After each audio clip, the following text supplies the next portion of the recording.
Metroid Dread, the game I've been waiting my whole life for, but didn't really know it. In this video, I'm going to be delving into whether or not I think that Metroid Dread is a good game that you should buy. Short answer, yes. But if that doesn't convince you, then I'm going to go into detail on the biggest draws and flaws of the latest entry in the Metroid series. I will be covering in some detail the new mechanics, enemies and areas, but there will be no major plot spoilers. Armed with a microphone on my phone and a script I wrote in the Notes app, I present to you my review of Metroid Dread.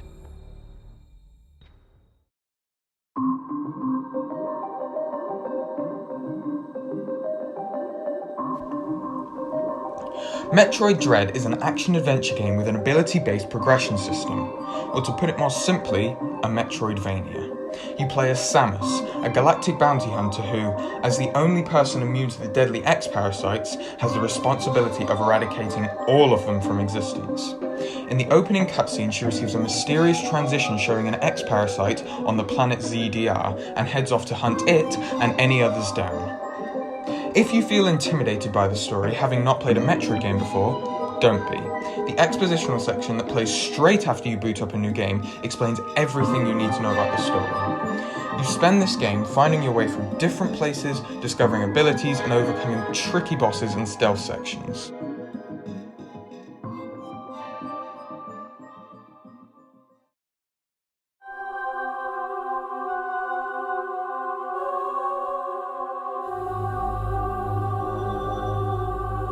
In every Metroidvania I've played over the last couple of years, from Iconoclasts to Hollow Knight, the biggest draw for me has always been the exploration of different environments full of secrets to discover and an atmosphere and ambience to lose yourself in. Metroid Dread does brilliantly in this aspect. The game has a wealth of diverse environments with their own unique themes, from hostile fiery caverns to underground jungles. Oozing with character and history, the industrial labyrinth of ZDR has it all. Every area has detailed moving backgrounds and particle effects which subconsciously increase the immersion for the player. The game's soundtrack also plays a large part in achieving the perfect atmosphere, and each area's multiple tracks do a good job of cementing feelings of dread or mystery in locations by changing slightly as you progress further and further into places, or changing when you enter different rooms with different conditions, such as a room in blackout or a room with deadly lava seeping through the floors. The soundtrack always alters so naturally with the backgrounds and effects, which helps in leaps and bounds with the game's immersion. But there's not really many area themes in this game that reach the standard of fan favourites such as Phendrana Drift or Brinstar Overgrown with Vegetation. A few tracks, however, such as Berenia 1, certainly come close.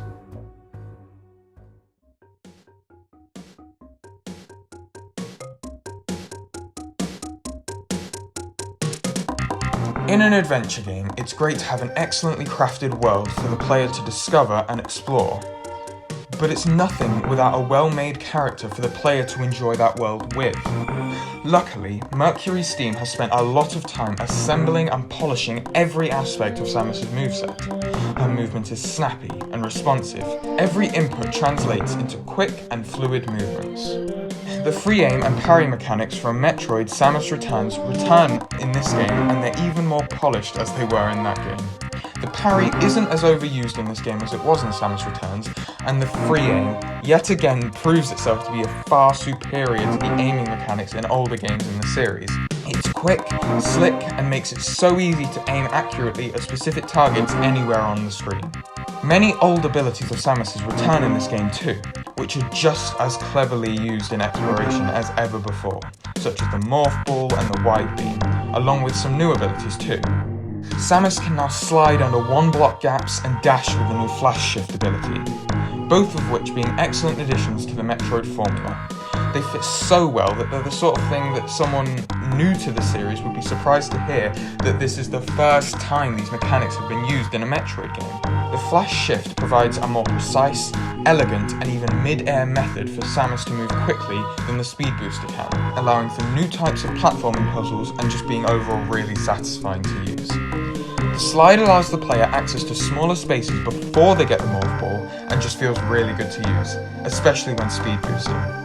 These two abilities are my favourite ones that they've added, but don't worry, there are plenty more to encounter across CDR than just these two. Mercury Steam has done a magnificent job at making this version of Samus the best she can be to play as.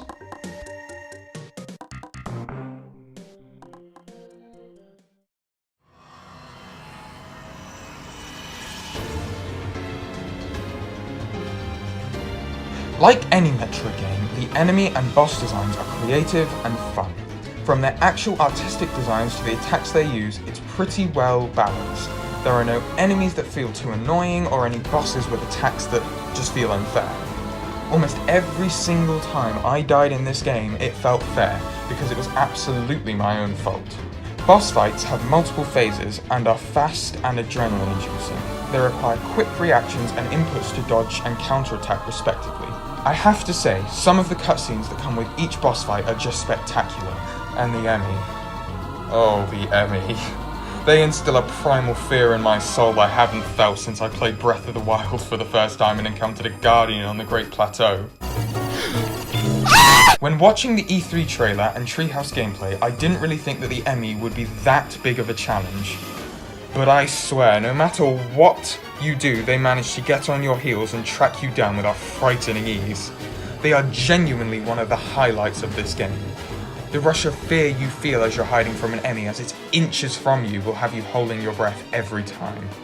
They make you plan when trying to get from point A to B, either having to avoid the zones the enemy operate in completely or trying to work out the fastest possible route through those zones, because when they catch up to you, they pull no punches in sending you straight back to the game over screen.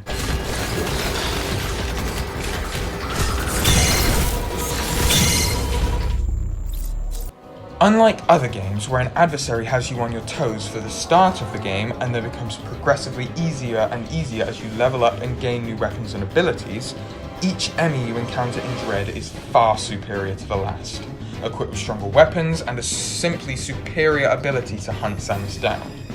This means that they remain forces to be reckoned with for the entirety of the game, and I love that. My only complaint about the enemies and bosses in Dread is that I wish there had been a few more bosses to go around, as they truly were a joy to face.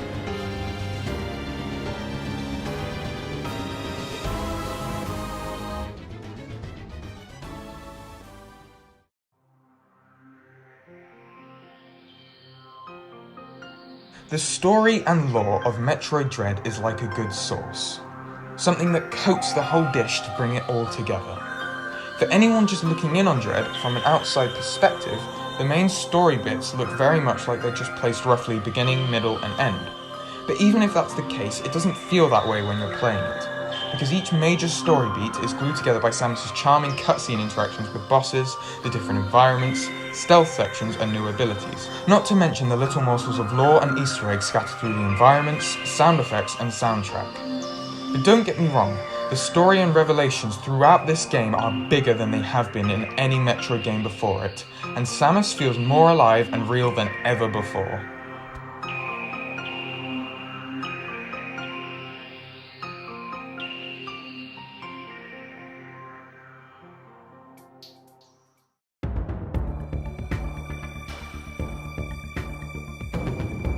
Exploration has been a feature at the forefront of most Metroid games, and in my opinion, Dread's sense of exploration is just as good as in Super Metroid.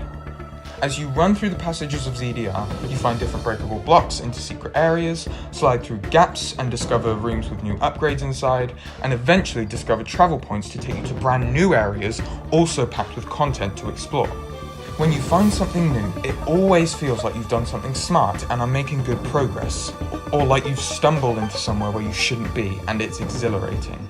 All of these factors create a very hooking feedback loop. But as I played Dread, I couldn't help but feel like as I came across certain things, it felt like I was never really going the wrong way. I barely ever got lost at all or had to think too hard about where to go next. And this brings me to my one and only slight problem with Dread. It doesn't ruin the experience for me personally, but it's a feature that runs through the game that could hamper the experience for some players. And it's the aggressive tactics used by the developers to keep the player on track. The methods they use are incredibly clever, but you might not notice on a first playthrough or until someone tells you about it. ZDR is rife with points of no return and clever travel point placements. This was explained far better in a video by Game Maker's Toolkit than I'll be able to explain it, link in the description, but the points of no return are as it says on the box. Points that once you pass, you can't pass back through. Constantly, without the player noticing, they'll pass through points, where until they unlock a certain ability, they won't be able to pass back through, so they can't leave without having got what they need to progress further. This is to prevent players from becoming lost and frustrated.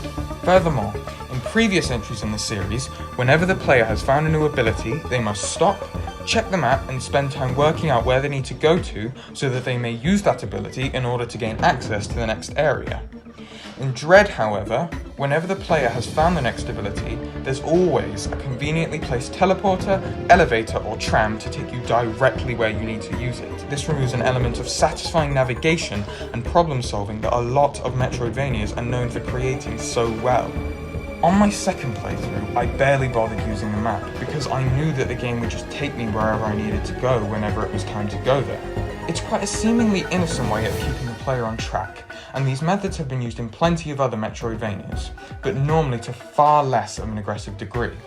In no way is it a deal breaker for myself, but it's something you need to think about if you're the sort of player who loves Metroidvanias because you love navigation and working out where you need to go next by yourself. But that satisfying sensation of rewarding exploration is still rife in Dread despite these two things.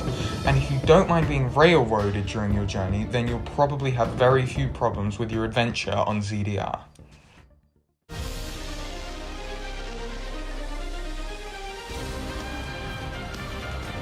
Without a doubt, Metroid Dread is one of my favourite games on Switch. It's cleverly made, and every element is packed full of character from start to finish. It's almost everything you want a Metroidvania to be. The sort of game that modern indie developers who are making their own games based on the same formula will look at and realise that one of the founding franchises of the genre has still got it. It's a game that feels comfortable, the sort that you would sit down with at the end of a difficult day. It's a game that I will certainly be returning to for many more playthroughs in the future.